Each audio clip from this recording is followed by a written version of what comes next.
नहीं तो हम घर में तो यही कहते हैं कि पड़ोसी का भला ना हो जाए, और जा करके भगवान को जल अर्पण करेंगे।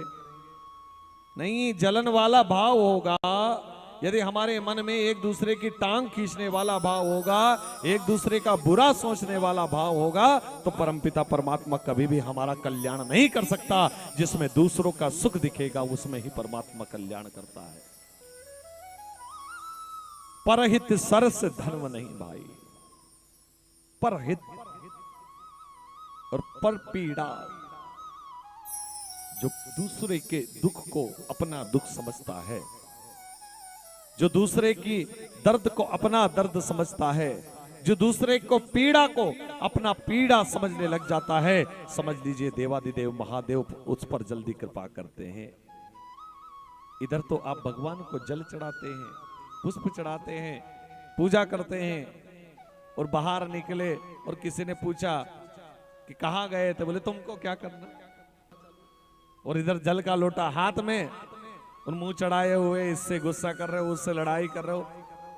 नहीं, हरि व्यापक सर्वत्र समाना और प्रेम से प्रकट होए में जाना। हरि व्यापक सर्वत्र है, कण कण में हरि है, कण कण में मेरा शिव है, कंकर कंकर में शंकर है। उसको कहीं खोजने की आवश्यकता नहीं है। अगर उसको खोजना है तो मन में खोजिए, और जिसने मन में शिव को खोज लिया, परमपिता परमात्मा उस पर दया कर देते हैं। मन में हरि व्यापक सर्वत्र समाना, जब परमात्मा हर जगह है, परमात्मा हर हर हर जगह आपको यदि नजर आता है, तो फिर आपको मंदिर जाने की आवश्यकता क्या है? है, हरि व्यापक है, सर्वत्र है, फिर मंदिर जाने की आवश्यकता क्यों है? मेरी माताओं, हवा हर जगह होती है, और जो हवा हर जगह रहती है वही हवा का हम सांस लेते हैं, और उसी हवा से हम जीवित है। आदमी अन्न अगर नहीं खाएगा तो 1-2 महीने जी सकता है। यदि अन्न नहीं मिलेगा तो 1 महीना वो जी सकता है बिना अन्न के, 2 महीने जी सकता है, 6 महीने जी सकता है। अगर उसको फलों का आहार नहीं मिल रहा है तो वो भी जी सकता है। पानी नहीं मिलेगा तो वो भी 8 दिन जी सकता है। लेकिन जिसको वायु या की हवा यदि 10 मिनट नहीं मिलेगी तो बिना हवा के 1-2 मिनट भी जीना मुश्किल हो जाता है। इसलिए सबसे कीमती है हवा।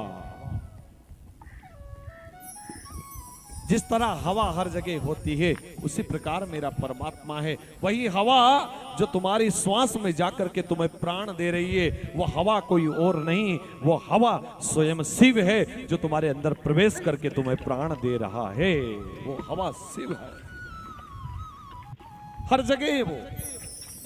लेकिन फिर भी हमें भगवान पे जल क्यों चढ़ाना चाहिए, भगवान के मंदिर क्यों जाना चाहिए? इसका एक कारण है। हवा हर जगह है, वायु हर जगह है। हम मोटरसाइकिल पे सफर करते हैं, उसी मोटरसाइकिल की जब हवा निकल जाती है, पंचर हो जाता है पहिया, तो क्या वहीं से हवा इकट्ठा करके उस टायर में भर लेंगे? भर सकते हैं? नहीं। कहां जाना पड़ेगा? पंचर की दुकान पर हवा भरवाने के लिए। क्या भरवाते हैं? हवा। और वही हवा जो उस पहिए में भराएगी, वो हवा सर्वत्र है, सभी जगह है। लेकिन उसके बाद में भी उसी हवा को भरवाने के लिए हमें पंप्रेसर पे जाने पड़ेगा, पंचर की दुकान पे जाना पड़ेगा। मेरी माताओं, क्यों? वो तो हर जगह हवा है, फिर उसको हम इकट्ठा करके हाथ में और भर क्यों ना लें? मुंह में हवा हम मुंह में इकट्ठा करके उसको भर क्यों ना लें? उसका कारण ये है कि वो हवा इकट्ठा करने का स्रोत है, पंप्रेशर है, उसमें बाहर की हवा इकट्ठी करके उस पंप्रेशर में इकट्ठी कर ली जाती है, और वो ऊर्जा का, हवा का केंद्र होता है। उसी प्रकार जब हमें दुनिया का दुख संकट हो, जब दुनिया में हमें दरिद्रता हो, जब दुनिया में हमारी कोई सुनता ना हो, जब दुनिया हमें सता रही हो, जब दुनिया हमें परेशान कर रही हो, उसी समय यदि हम सदाशिव के मंदिर में, जहां पर ऊर्जा और हवा और जहां शिव का संचार है, वहां पर मंदिर में जाकर के यदि अपनी पीड़ा को, अपने दुख को सदाशिव के चरणों में यदि हम अपनी अर्जी लगाएंगे, तो हमारे कष्ट का निवारण सदाशिव हमेशा के लिए कर देंगे। सदा के ऐसा नहीं है कि भगवान आपको हर कहीं नहीं है। जहां याद करोगे परमात्मा वहीं पर है, हर जीव में शिव है। आप मंदिर जा रहे हो, मेवा मिष्ठान लेकर मंदिर जा रहे हो, मंदिर के बाहर कोई भिखारी बैठा है, कोई भूखा बैठा है, और आप भगवान को दूध चढ़ा रहे हो, जल चढ़ा रहे हो, मिठाई चढ़ा रहे हो, और मिठाई चढ़ाने के पश्चात में आप वो उसने गरीब ने कहा कि थोड़ा कुछ दे दो, तो है नहीं है। वो शिव अंदर वाला कभी खुश होने वाला नहीं है, क्यों बाहर जो जीव बैठा है ना, उस जीव में भी शिव है, उसको भी शिव ने ही बनाया है। जो गरीब आदमी, एक भिखारी आदमी, जो लाचार आदमी मंदिर के बाहर बैठा है, जितना आप भगवान की सेवा करते हो, उतनी सेवा यदि एक पीड़ित, एक गरीब की, एक पागल इंसान की कर ली, तो आपके जीवन में देवादिदेव महादेव की कृपा हो जाएगी। लेकिन हम दिखाते हैं, लेके गई तो हम भी मिठाई लेकर जाएंगे। और ध्यान रखना,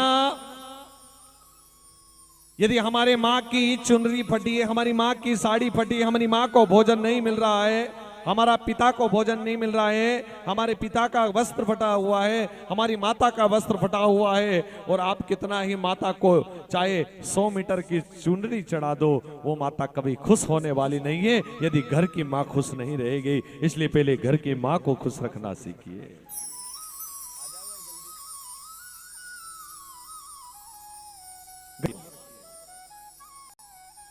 अगर घर की माँ बाप खुश नहीं है तो जीवन में तुम्हें कहीं सुख मिलने वाला नहीं है, क्योंकि माँ की दुआ कभी खाली नहीं जाती है, और माँ की बद्दुआ कभी टाली नहीं जाती है। एक माँ 4-4 बच्चों को मजदूरी कर करके पाल लेती है, और चारों बच्चों के घर में जब उनकी बीबी आ जाती है तो 4 बच्चों से एक माँ पाली नहीं जाती है, एक माँ।